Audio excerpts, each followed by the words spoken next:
murder mystery unfolds, the deadly plot behind Geneva and Yitshak's slay.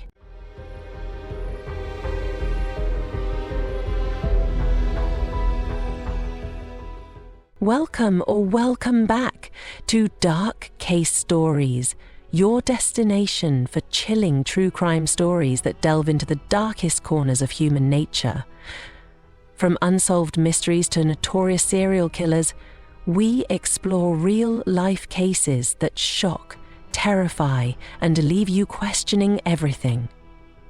With in-depth research, compelling storytelling, and haunting details, each video will take you deep into the minds of criminals and the stories of their victims. If you're new to this channel, please don't forget to like, subscribe, and hit the notification bell so you won't miss any episode.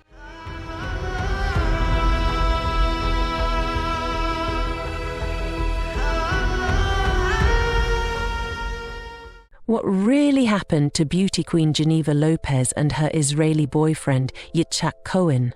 Was their tragic end the result of a carefully planned conspiracy? In this video, we'll uncover the shocking details behind the murder mystery that's left everyone questioning who's really behind this deadly plot.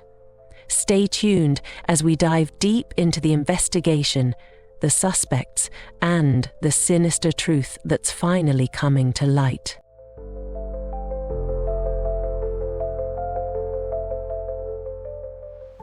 In June 2023, the bodies of beauty pageant contestant Geneva Lopez and her Israeli boyfriend Yitshak Cohen were discovered in a remote quarry in Kapas, Tarlac. Their deaths, marked by gunshot wounds, quickly turned into a high-stakes murder investigation. What led to this brutal killing? Could it have been a real estate dispute gone wrong, or is there something darker at play? Geneva Lopez, a 26-year-old beauty queen and aspiring model, was known for her charm and ambition. Hailing from Pampanga, she quickly made a name for herself in the local pageant scene, earning recognition not only for her beauty, but also for her dedication to her community. She was seen as a rising star with a bright future ahead. Alongside her was Yitshak Cohen, a 34-year-old Israeli businessman who had been in the Philippines for years. Though a man of few words, Yitshak was known for his quiet demeanor and sharp business acumen. Together, Geneva and Yitshak appeared to be living the perfect life, filled with ambition, love, and future plans, until their lives were tragically cut short. The crime took place in a remote quarry site in Barangay Santa Luzia, Kapas, Tarlac, a quiet area known for its picturesque landscapes and agricultural fields. The quarry, often overlooked by locals, became the eerie backdrop for this tragic story. It was here, on July 6, 2023, that the couple's bodies were discovered, marking the end of an investigation that began weeks earlier when the couple went missing. The seemingly peaceful surroundings starkly contrasted the brutal violence that unfolded behind the scenes.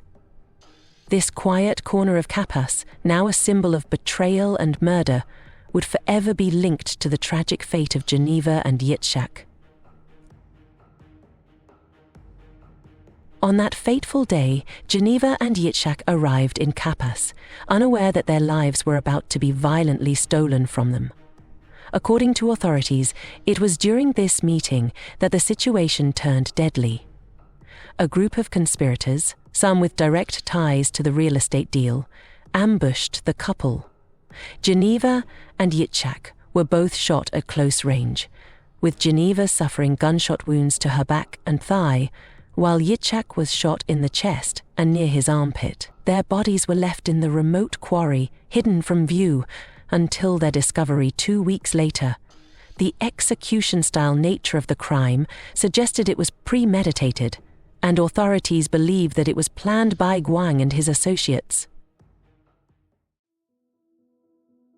After the couple's disappearance, their families and the community were thrown into turmoil. Geneva's family, devastated by her sudden disappearance, launched an emotional search. The media began reporting on the missing couple and speculation ran wild. Days turned into weeks, with no sign of Geneva or Yitshak until their bodies were discovered on July 6, 2023. The discovery shocked the nation, and law enforcement swiftly began piecing together the events that led to their deaths. As the investigation unfolded, 4 individuals, including a middleman who was the last to meet the victims, were arrested and brought in for questioning. The case quickly gained attention from both local and international media, with many people struggling to understand how a seemingly routine real estate deal could escalate into a double murder. The investigation, now involving multiple agencies, began focusing on the conspiracy behind the killings. As more suspects were identified and evidence gathered, the case took on even darker implications, with whispers of betrayal, greed, and violence echoing through the investigation. The story of Geneva Lopez and Yitshak Cohen's tragic deaths begins weeks before their bodies were discovered. Geneva had recently become involved in a property transaction that would change the course of her life.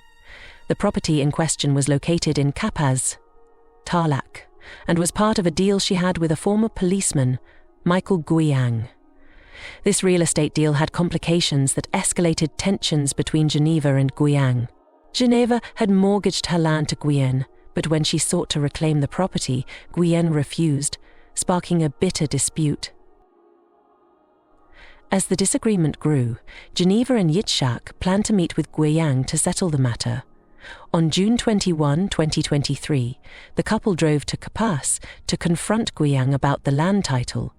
Little did they know that this meeting would be their last.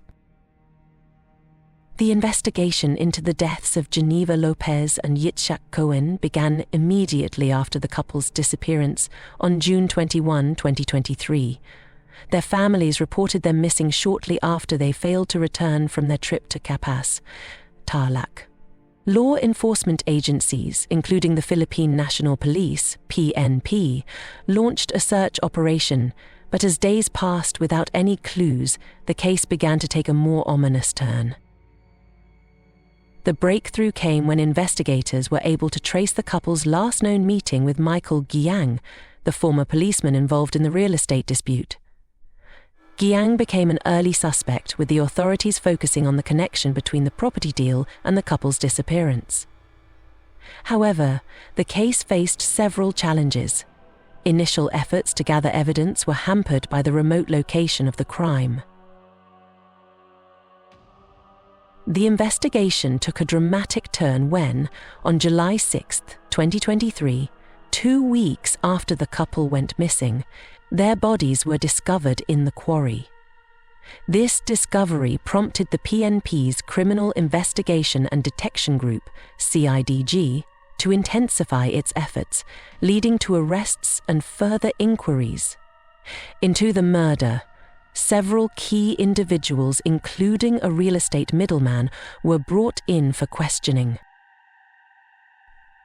Several significant pieces of evidence played a crucial role in advancing the investigation. Witness statements. Witnesses who were familiar with the victims and the circumstances surrounding the real estate transaction provided valuable information. Key to the investigation was the testimony of the middleman, who was the last person to meet with Geneva and Yitshak before they went missing. He revealed details of the meeting that helped shape the timeline leading up to the murders.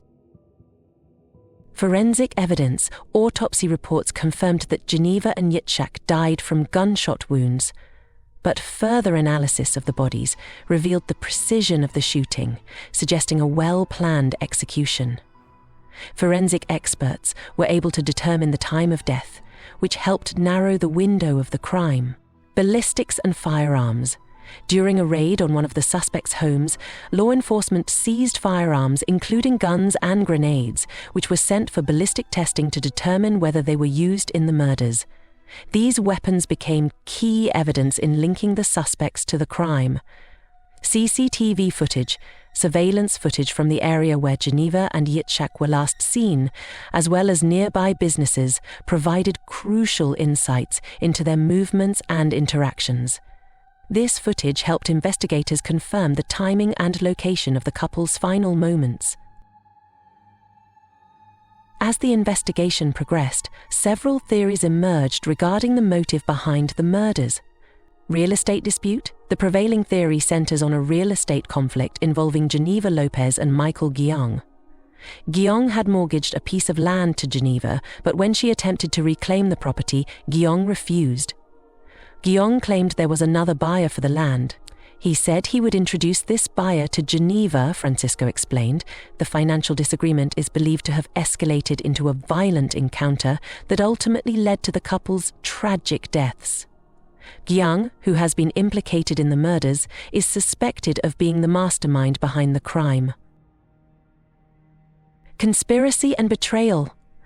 As more suspects were apprehended, it became clear that the murders were part of a broader conspiracy.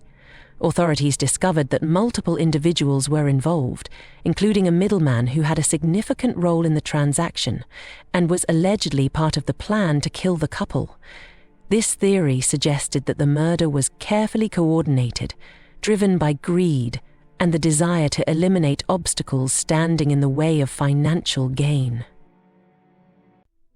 Revenge or personal grudge? Some investigators speculated that the motive could also be personal, possibly linked to past grievances or conflicts between the suspects and the victims. However, the primary theory centered around the real estate deal and the conspiracy behind it.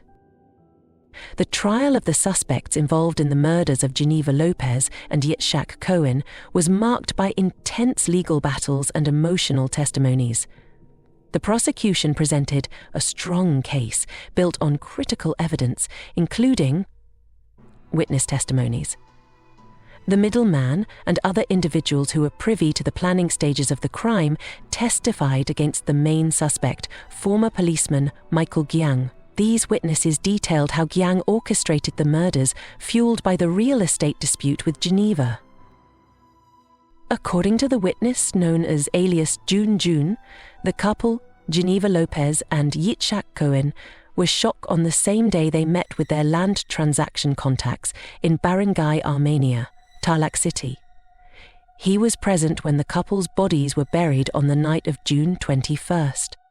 June recounted that he initially thought he was called to fix heavy equipment when he received a call from a friend asking him to come to the location where the crime occurred. A friend called me saying someone needed repairs on heavy equipment in San Jose. He said I would meet someone involved in hauling, June explained. On the morning of June 21, he was picked up and waited at a designated spot. Later that afternoon, he was taken to the area where he thought he would work on heavy equipment. There, he noticed two other vehicles, one of which carried the couple, Lopez and Cohen, along with their middleman. The vehicles proceeded to a property in Barangay Armenia, reportedly for a transaction involving the couple. When we arrived, I saw a man get out of the silver vehicle from the back passenger's seat and approach the driver of our vehicle. The man said, "You'll pretend to be the buyer I'm meeting with." Then the man returned to the silver car and closed the door, Jun said. Moments later, Jun heard a series of gunshots and, suddenly, the engine of the car roared and I heard 3 gunshots. I froze and stared at them. Then the men exited the vehicle, Jun recounted. He was then told to get out of his vehicle and go to the silver car. Inside, he saw 2 lifeless bodies covered in blood. When I opened the door to drive the car, I saw bodies covered in blood inside. One was beside me in the passenger seat and the other was in the back. I was terrified and couldn't do anything for fear they might harm me, Jun added. He was instructed to drive to a remote quarry site in Barangay Santa Lucia, Capas, where he witnessed the burial of the victims. The others got shovels and started digging. While they dug, I stood in front of the car.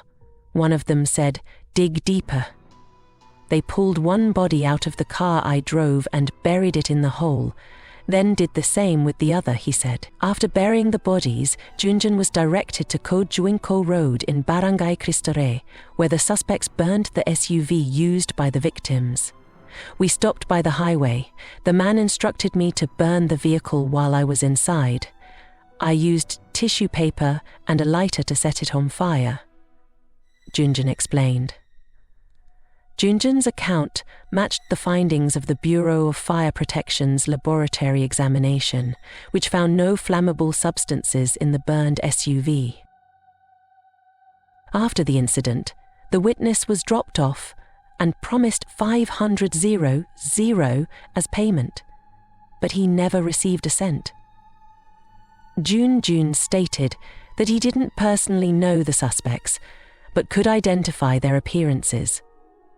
On July 6th, 2 former policemen, considered persons of interest in the case, were arrested for separate complaints. Authorities seized firearms, ammunition, and grenades during a search warrant operation. Forensic evidence, ballistics reports linked firearms found during the police raid to the bullets recovered from the victims' bodies, cementing the connection between the weapons and the crime.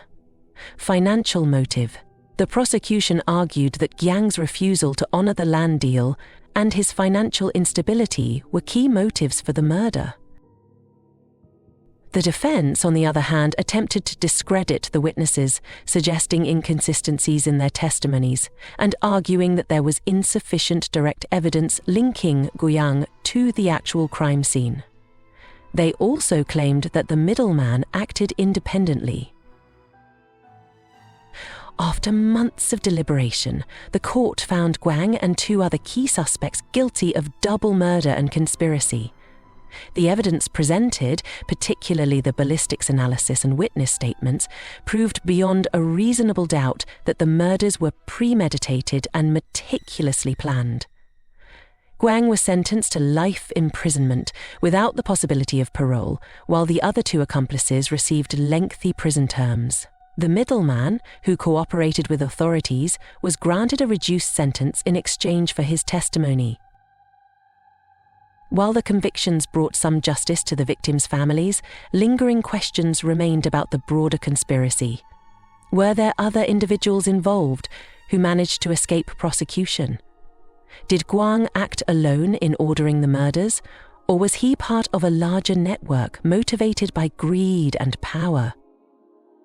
As of now, the convicted individuals, including former policeman Michael Giong, remain incarcerated, serving their respective sentences. The court's decision brought a sense of justice to the families of Geneva Lopez and Yitshak Cohen. But the case remains a poignant reminder of the far-reaching consequences of greed and betrayal. Investigators continue to probe potential links to others who may have had knowledge of or participated in the crime, ensuring that all responsible parties are held accountable. The tragic case of Geneva Lopez and Yitshak Cohen raises questions about the fragility of trust in business and personal relationships. How could a simple land dispute escalate into such a gruesome crime? Were there warning signs that went unnoticed? And could this tragedy have been prevented?